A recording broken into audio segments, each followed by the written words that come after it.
In today's episode, we hear about Chris's crazy payment that he received from the CEO of the Commonwealth Bank. Stacy's beef of the day is crazy censorship, and we hear about not so crazy predictions of economic Armageddon for Australia and the rest of the world. Then we finish on a happier note about the Meetup app, bringing people together, much like this podcast. So come together over wine or two, trust me, it'll help, and listen along. No censorship happening here, although you probably wish there was, on the Two Crazy Guys, One Crazy World podcast. Welcome to this week's episode of the Two Crazy Guys in One Crazy World podcast, where your hosts will entertain you with stories and news from around the living room and possibly other places too. So without further ado, your hosts, Stacy and Chris. Bring it on, guys. Good morning, good afternoon, good evening, ladies and gentlemen, wherever you happen to be, and welcome once more to Two Crazy Guys, One Crazy World. And I don't know, Stacy looks like on the left-hand side of my screen that he's deciding whether I've actually got the intro right or not. Good morning, Stace. How are you? And did I get the intro right? Oh, mate, it sounds. You said hello. That's well, all we need for an intro. To say welcome to episode 5. Oh, there you go. This is it. This is number 5. Man, I can't believe we've actually hit 5. I know, it's quite amazing. I mean, really, no one's listened to number 1 yet, but we've done 5. It doesn't matter. I know, because, ladies and gentlemen, what we've done is we're actually recording the first half a dozen or so before we put them out there. That way, you, the people out there who are going to love us so much, are going to be able to listen one after the other, after the other, after the other. Absolutely. Until the eyes go crossed and your ears burn and you go, I'm done. Well, plus I thought we needed about 5 to try and get the rhythm right. Well, and we will. That's 5 to get the first part of the rhythm right, and it's going to be the next 55 to actually nail it. But if we're still here after 55, it'll be awesome. Mate, we'll still be here. I don't know whether anyone will be listening, but we'll still be here. Yeah, we'll still be here, but it's also up to you guys. I mean, really, 5-star rating on iTunes, how hard can that be? Come on, help us out. Do us a solid and get out there and give us that rating. Absolutely. How are you, Mr. Basel? Good, mate. Good. I'm been good and working hard, doing some more of that fun woodworking stuff. Have you been resining? I've done a bit of resining. Yes, I got a new hall table. It's getting its last couple of coats. And, you know what you should do? No, do tell me. You should actually take a photo of that, just a still photo in your workshop as you do this, so that we can show our listeners and the people who see this on YouTube or where it happens to be, we can show them what it looks like. Because imagine if they can see it at the beginning, in the middle, and the end. They're going to think you are a genius. No, they won't. Yeah, they will. They will. Trust me. Look, and I have in fact taken a couple of said photos. Yeah. So I can show you those if you so wish. All right, come on, flash one up really quickly. Oh, okay, all right. Right, here we go. Ladies and gentlemen, I'll keep talking in the meantime. You see, it's a sunny, beautiful day down here, and I have to tell you, while Stacey puts this up, next week we may not do quite as many podcasts, you see, because I'm going on a thing called an adventure ride.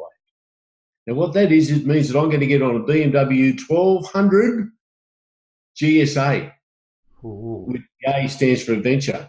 It's a 256-kilo monster of a bike that can go anywhere. It'll climb the steepest trails, go through the deepest rivers, and it won't miss a beat. Its only issue is the guy in the saddle can't climb the deepest trails and go through the deepest rivers. I tend to fall off too much. But it will be an adventure. You got your photo ready, Mr. Basil? And what I'm going to do is I'm going to take some photos, so anyone out there who's interested in BMW safaris, you'll actually be able to see them, because when I get back, oh, my God, that looks great. When I get back, I'll show them to you. Yeah, that's cool. Awesome, Stace. Yeah, don't worry about the legs. The legs aren't. They're just there to hold it. That's not the final legs. Really, legs are there to hold it. I mean, really, Einstein. Just for now, they're temporary. I should say they're temporary legs. Yeah, I was going to say. Okay, state the obvious. So it's basically what it is two cut-offs of the English elm. So the English elm's actually from a tree that was 150-year-old in a church near Bungendore, or Church of Bungendore. Wow. That came down in the storm. Is this one of the pieces you took up north when you left here? Yeah, that's right. So while I've got I've got other pieces of the English elm which I'm going to actually turn into a proper hall table. There were there were other pieces that were like they're the end cuts of the timber that you really can't use for much else, right? So that won't be a problem. It's pretty impressive, mate. Yeah, thanks, mate. It's coming up all right. There's so there's let me have a look. Oh yeah, so this is so basically I've taken the two end pieces of the English elm, set them inside a cast, and put a dark epoxy through the centre of it.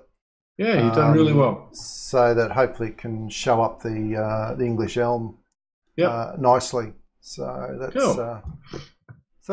That's one of the jobs. Actually the other one I've almost finished. I should probably have shown you is the.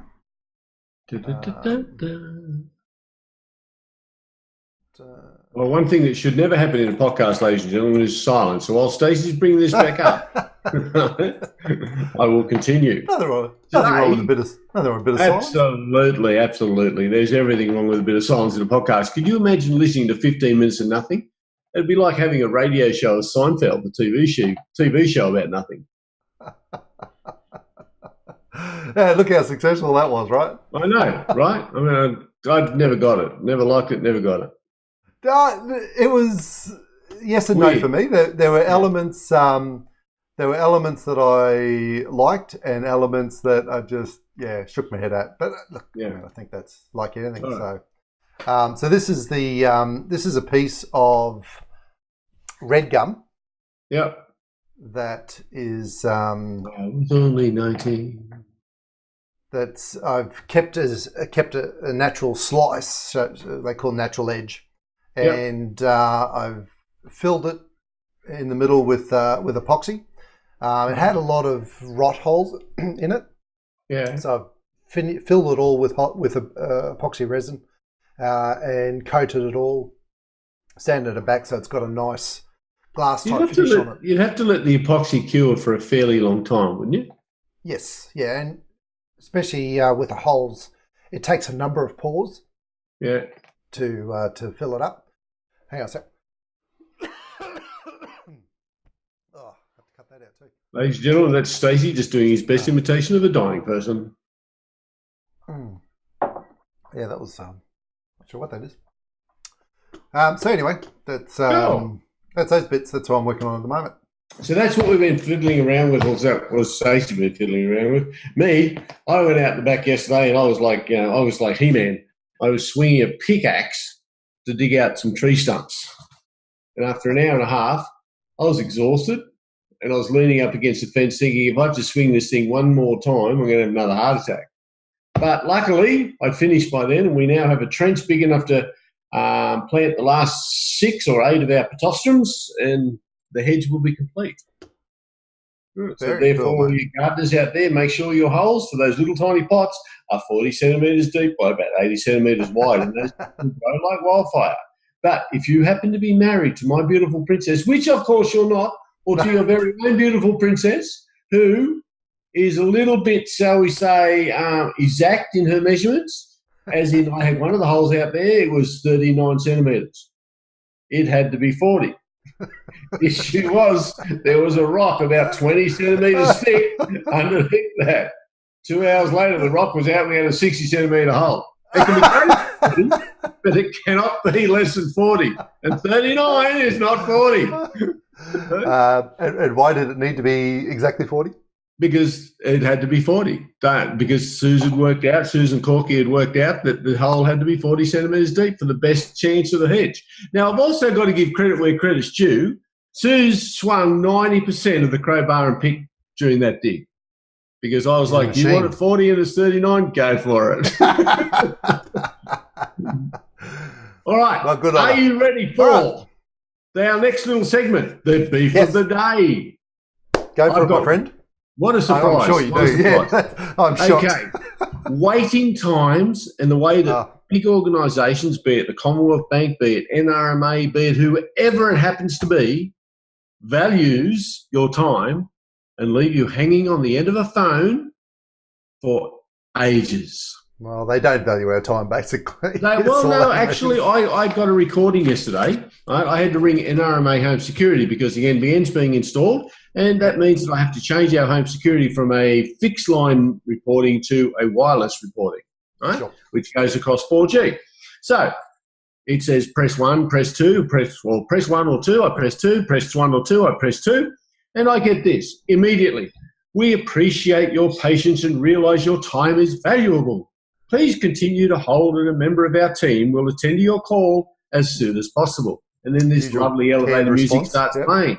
Yep. And it plays for approximately 20 seconds. Yeah, because the message takes 10 seconds to read, right, or to come through. At the end of that 20 seconds of music, guess what happens? The same message comes up. We appreciate your patience and realise your time is important or valuable. Please continue to hold, and a member of our team will attend to your call as soon as possible. Now, I listened to that 56 times. No. There was not it just kept going every 30 seconds. Every 30 seconds. There was not one you are X number in the queue. We will answer your call within 10, 20, 30 minutes or whatever, or please leave a message and we will call you back. It's an organisation that values or realises your time is valuable and then goes ahead and wastes it for you. Right? Now, second one, Commonwealth Bank. The Commonwealth Bank did a similar thing where we had to get some documents signed. We had the documents signed, we had them notarised under the Statutory Declarations Act, and we sent them in. They wrote back and said, we're sorry, we want them signed by a police officer or a JP only. And I'm like, they've already been signed under the Stat Dec Act. Why do you need this? Yes. And so we had to go and get them again, right? And it was ridiculous. So what did I do? I sent them a bill. I said, who do I send the bill to? And they said, what do you mean? I said, the bill for my time. I've already provided these documents. I've now provided them 2 or 3 times during the course of our association with the bank over the last 20 years, 30 years, whatever it is. My wife's been with them for 44 years. Yeah, that doesn't matter. And now you want us to do it again. And they said, oh, yeah, okay, yeah, sure. So I did. I sent them a bill. Did you Of course, really? what they do, they dutifully ignored the bill. There is a moral to this story, ladies and gentlemen. I will get there. So then, after the Royal Commission, we all know the Banking Royal Commission has exposed the banks for what they are. The CEO of the Commonwealth Bank wrote out to, or sent an email to all of their customers saying, if there's anything we can do, we're trying to change our ways. I thought to myself, send him the bill. The rest of the bank's ignoring it. So I sent the CEO of the Commonwealth Bank my bill. Did you really? That is awesome. Right? I sent him the bill, $412.50, which is the amount of time from my work, because it's quite a job where I get paid handsomely for what I do to deliver a good product, right? For my time out to go and continually get these documents recertified and sent to them. Yeah, yep. Guess did what? You get a response? Did 3 days later, my bill was paid. No. Yep, they paid it. Are you serious? They paid it. Right? That is awesome. The point of this story is these organisations are out there. You make an appointment with them. If you're late, you miss your appointment. They're like, oh, sorry, we're too busy.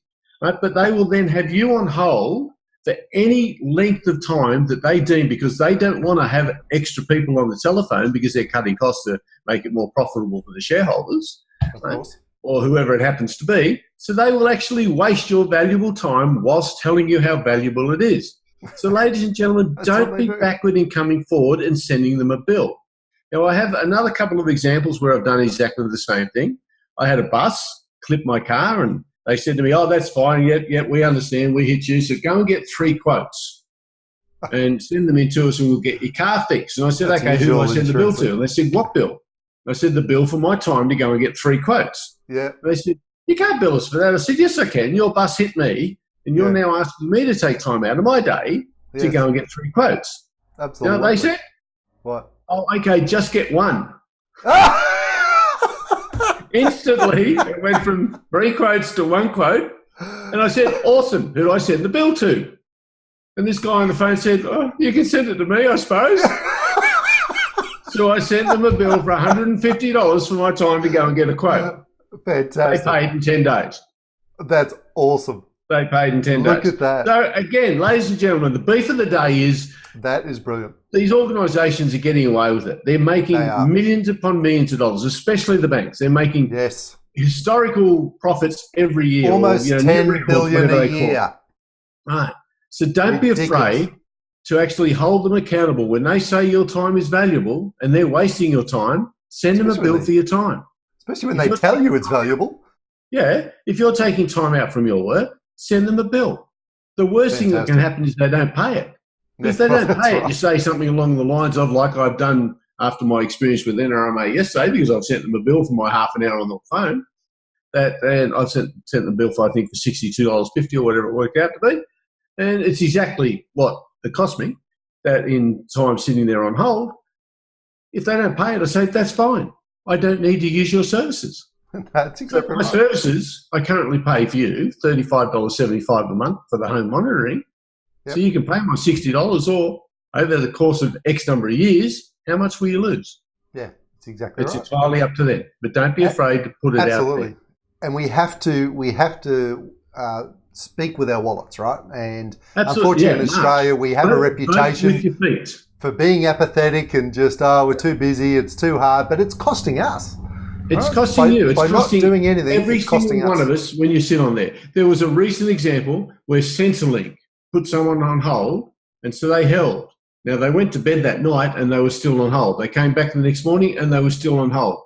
They were on hold for 27 hours before their call was answered. Are you kidding me? Technology is advanced beyond our wildest dreams. How hard would it be for these organisations to simply put, we will call you back? Telstra does it. If you ring Telstra now, they say, we're sorry, we're too busy to take your call. Please leave a message and we will call you back. You won't lose your place in the queue. And it actually works. They call you back. Why can't these other organisations do it? Oh, better still, why can't they actually spend the money on proper customer service? Well, customer service, they can't spell that anymore. What they can spell is, please pay us your dollars. Yes. Yeah. So stop paying the dollars and get them to pay you some dollars. And that, ladies and gentlemen, is my beef of the day. Well done. Good work. I'm very impressed with that. Mr. Bosey. Who the hell's that? I have got no idea. My tongue got twisted. Right. Now, ladies and gentlemen, now what we have for you is a new segment called Stacy's Special Selection. Mr. Boswell, over to you. I'm going to take in a beef of the day first. Right? Okay, we got a beef of the day from Stacy. Double beef. I actually double beef of the day. I actually have I do have a beef of the day, and I'm going to. It's about censorship, really, and the question that we've got to ask ourselves is, do we want to live in a free society or do we not? Right, and I'm just bringing up this article because we've had, and this is a site that I get a lot of information from called Zero Hedge. And the issue that my beef is that when the New Zealand massacre happened, and as sad as terrible as all that was, the big telcos in New Zealand and Australia, so here in Australia, didn't matter which of the big three that you were connected with, whether it was Telstra, Optus or Vodafone, they blocked access to Zero Hedge. Now, Zero Hedge were not posting the video. They had articles that had links or stuff to it. But Why Zero Hedge is access. Sorry? Why do they block access? Very good question. Absolutely good question, right? So there were articles that had links, I think, that could get you to the video if you wanted to find it. Yeah. But Zero Hedge is just another news site, right? So they just report the news, right? Yep. And one of the reasons I like them is because they are not under the influence of anyone in particular. It's very independent, and you get a lot of stories that you don't see on mainstream. So for them to block the entire site, I found completely unacceptable from my perspective. And I had to use a VPN to actually access it. But people were online. People were whinging about it everywhere. The fact that they'd but you weren't searching for the and there was video, no message. You weren't searching for the video. I was just trying to look at my usual daily dose of Zero Hedge, and I couldn't get to it. I'm going, what's going on? Yeah. And then at first I thought, Zero Hedge is down. So I've done a quick search, and then of course it came up, Zero Hedge has been blocked, and I'm going, what's going on here? And so this is the article that I've brought up here that talks about the fact that it started off with the New Zealand telcos demanding basically anybody that had links to the video basically be blocked, right? Yeah. Which, look, and there's two ways to look at this, right? So, sure, we don't want people looking at this sort of footage, and look, to be honest, I don't really want to see it. But again, do we want a free society, or do we believe in freedom of speech, or do we not, right? And we all have a choice, and this is the thing that I have a beef about, right? We have increasingly, day by day, the choice, the option to choose what we see and what we don't is being taken away from us, right? Now, if you don't like something, don't look at it. It's really simple, right? Turn it off, or change channels, or close the tab, or whatever else. Playing devil's advocate just for a second. Sure, right? Absolutely. We've got things like the Film Censorship Board, which classifies movies coming in and out of Australia. Yep. They've been around forever, so there are some films that have never made it to Australia, right, because of the classification board. Now, some people say, well, I'm a big person, I should be able to decide. And there's an argument to and fro. But with something like Zero Hedge, and I'm not saying it's bad, please don't take that, right, is kids can access it. But again, well, that's the responsibility of the parents. Yeah, but with films, you go to the movies, if you're under 18, they won't let you into an R-rated movie. But, well, they're not supposed to let you into an R-rated movie. Not supposed to, correct. But with the internet, kids can access it freely. But again, that's the responsibility of the parents, right? Yep. So parents should have child protection mechanisms in place, of which there are heaps, right? Today, it's really simple. There are a lot of parental controls that can be put on your entire network, right? And it's not hard. So again, you're taking the responsibility away from the individual. As a parent, that's their responsibility to protect their children, right? Yeah, I'll give you that. Shouldn't be an issue. Why should a parent abscond from their responsibility and say it's someone else's problem, right? And this is where the problem, I believe, exists, right? So it shouldn't be up to the government to tell us what we can and can't see. We're big grown adults. We should be able to make that decision ourselves. Yeah. But unilaterally just blocking a news site is, to me, just gone way too far.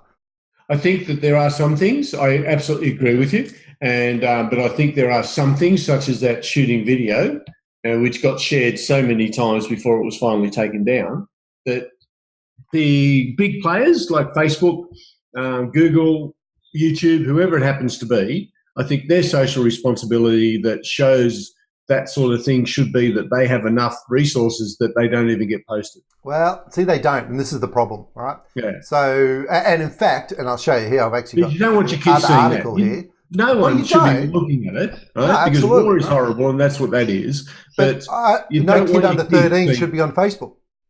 Yeah, that's very true too. And again, that's a parental responsibility to ensure that doesn't happen, right? Yeah. But Facebook also banned Zero Hedge as well. Interestingly enough, that happened after they released a number of articles exposing the issues that Facebook has with censorship and privacy. Now, they got copped such a backlash that Facebook then came out, oh, sorry, no, it was a mistake. We didn't mean to do that, blah, blah, blah, and they opened it up again. But this is the problem with a centralised, body and Facebook's a private company. They can do whatever they want, right? Yes. At the end of the day, Facebook, Google, they're there to make money. They will do whatever they want, and us as individuals need to look at what the pros and cons of that are. Yes, we have a free service, but what are we giving away for that? And we might even do a session on exactly what Facebook is doing with our data and with us to provide us a so-called free service. Same with Google, right? And we can make that choice, providing it is transparent and we know what's going on. And that's the other issue that is out there. Right? A lot of the time, no one really knows, right? Yeah. And it takes a lot of digging to actually. Anyone who thinks your data is not being shared between all these parties is absolutely living in the wrong planet. If you need to take the approach that if you put anything on the internet, anything at all, you have to expect that it's open for the public. Someone can get access to it. So all your kids out there, if there are any kids listening to this who are deciding to just take that little photo and send it to your mates or your girlfriends or whatever, don't do it. Yeah, don't. Once it's out there, and one day it's going to come back and bite you on the bum. And Absolutely. It may be the bum that you're showing. Yes, we don't want that. No. We definitely don't want that. Well, so that's my beef of the day. The beef of the day, in summary, is censorship. How far should it be allowed to go?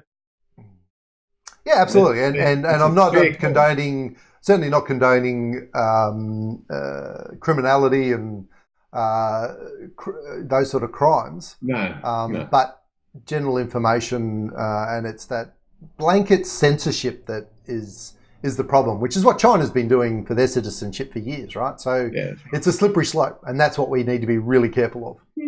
It's a good point. Very good point, Mr. Basil. Okay. That's right. Now, have you done enough, or do you want Stacy's special selection?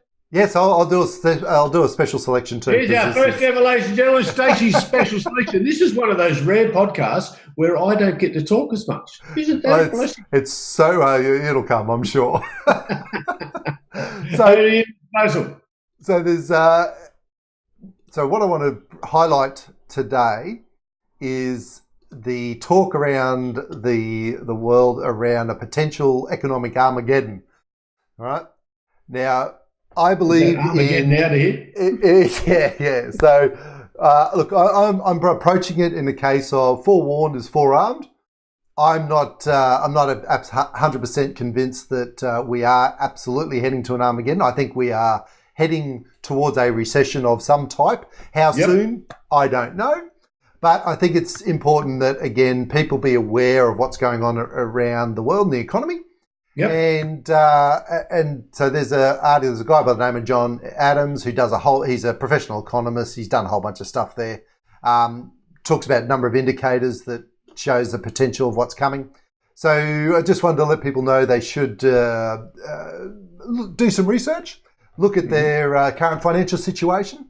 Because what I do believe is that what you do now with your finances could drastically alter how you survive in the next 2 to 5 years, right?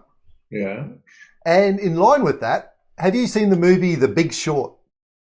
I have. It's a very good movie. It's a fantastic movie. Now, if you have not seen this movie, please go and watch it, right? So it's got some big names: Christian Bale, Steve Carell, Ryan Gosling, and Brad Pitt. It's basically about our GFC and how it came about, right? Yep. And it's an amazing story. It's such a compelling movie, and they've done a brilliant job of it, right? And it really highlights some of the it's like, I mean, you're talking about crazy shit that goes on in this world, right? The stuff that goes on in the financial system is insane, right? And this just highlights some of it. And certainly the fact that when you look at what came out of the GFC, and some of the stats I've got here, there was $5 trillion in pension money, real estate value, and super, 401k stuff in America, the bonds, $5 trillion worth of value just gone, lost, right? Wow. 8 million lost their jobs, 6 million lost their homes. That was just in the US, right? Let alone everything else around. Yeah, and the crazy thing about all of it is that the system just appears so corrupt, right? And they've invented these financial instruments purely to make money out of, right? And that made no sense whatsoever. And after all of it, only one person actually was charged. One person out of the GFC. Yeah, I can't remember that, but yeah. But it's a really good, I mean, most people think, financial system, how boring, there's no way I want to watch this crap. This movie is worth watching. It's a great movie. If you haven't seen it, ladies and gentlemen, get it. It's a great movie. Find it, buy it, It really watch it multiple times. in simplistic terms what happened and how, while people were losing their homes, losing their jobs, losing everything, some other people were making millions on it. Absolutely. They were making millions on it because they saw it coming. Yep, absolutely. And there was only a very small number of people who actually did see it coming. And in fact, the guy who really kicked it off was a guy by the name of Dr. Michael Burry, who was a very eccentric hedge fund manager who Christian Bale plays the part of. And he does a brilliant job. But he found out that he could see how unstable the housing market was and how it was all going to tumble. So look, it's a compelling, it's a great movie, and the worrying and the reason why I think people need to see this is we haven't fixed the problem.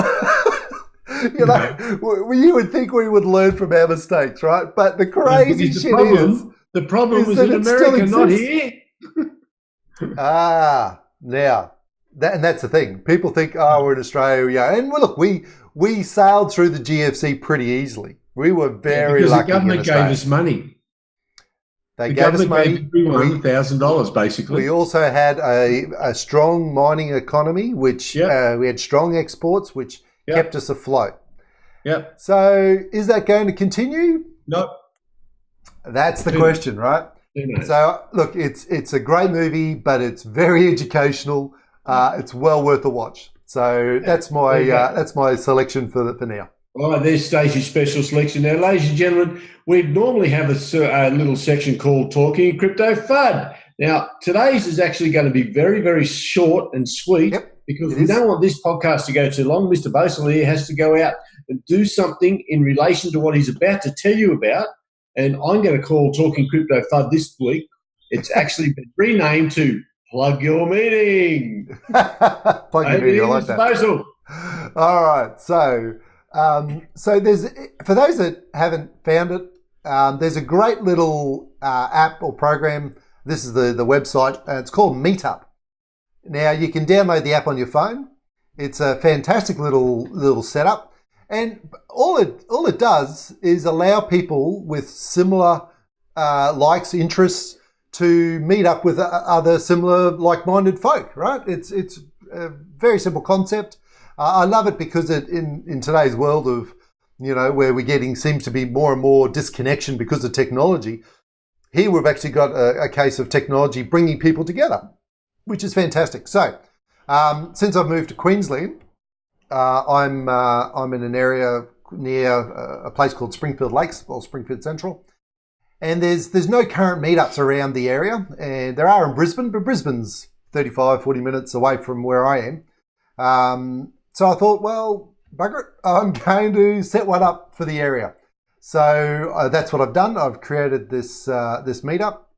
We've got about 17 members who have already said, yep, we're interested.